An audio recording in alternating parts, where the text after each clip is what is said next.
milyon nga mga proyektong infrastruktura sa kagamhanang probinsyal gibubo didto sa Barangay New Argao ug El Paraiso, lungsod sa La Libertad. Ang kinatibukang detalye sa nato gikan ni Chris Sapong. Nagpadayon og hatod og kalambuan ang kagamhanang probinsyal ubos sa pagdumala ni Governor Roberto Ayoy og dinhi sa Barangay New Argao, La Libertad, kapino sa kilometrong dalan gisimento na.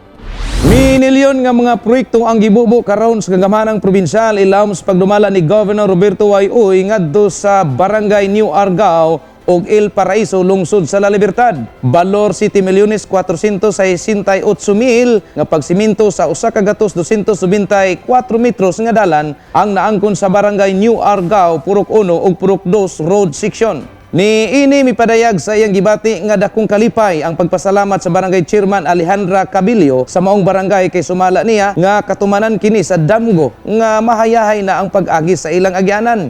Matod niya nga makabenepisyo unya nini ang 78 ka pamilya sa Barangay New Argao, ingon man ang uban pang lumalabay dinhi.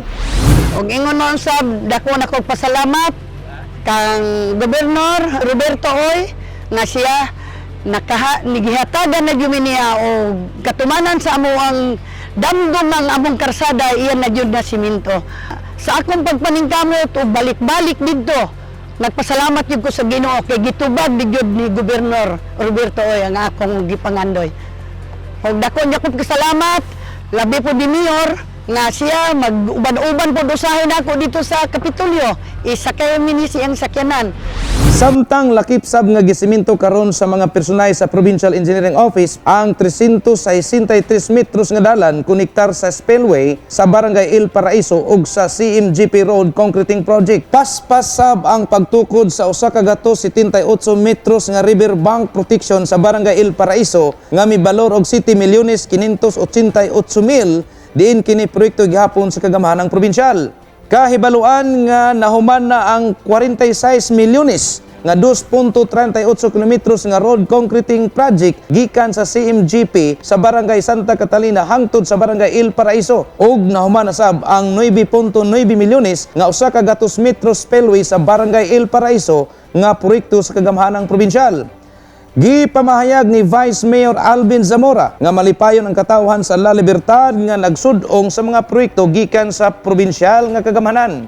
Sumala sa BC Mayor nga Access Road ang maong kalsada lakip ang spillway sanglit maura kini ang magian sa katawhan nga magtumod sa ilang mga produkto gikan sa kabukiran lahos ngadto sa syudad.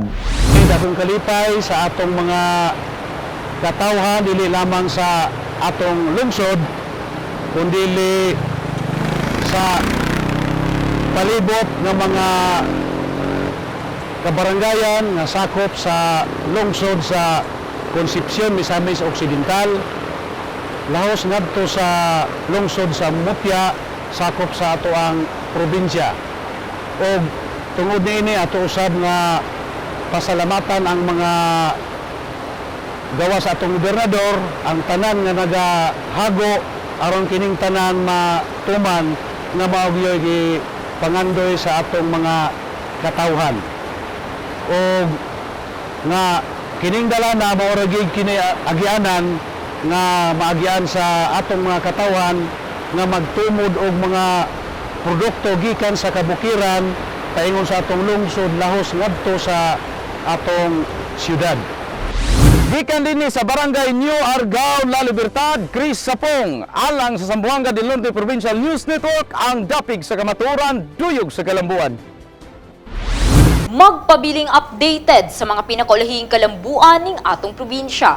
I-like ug i-follow ang among Facebook page ug mag-subscribe sa among YouTube channel. Kini si Lady Mary Luya alang sa Zamboanga del Norte Provincial News Network. Ang dapig sa kamatuoran, duyog sa kalambuan.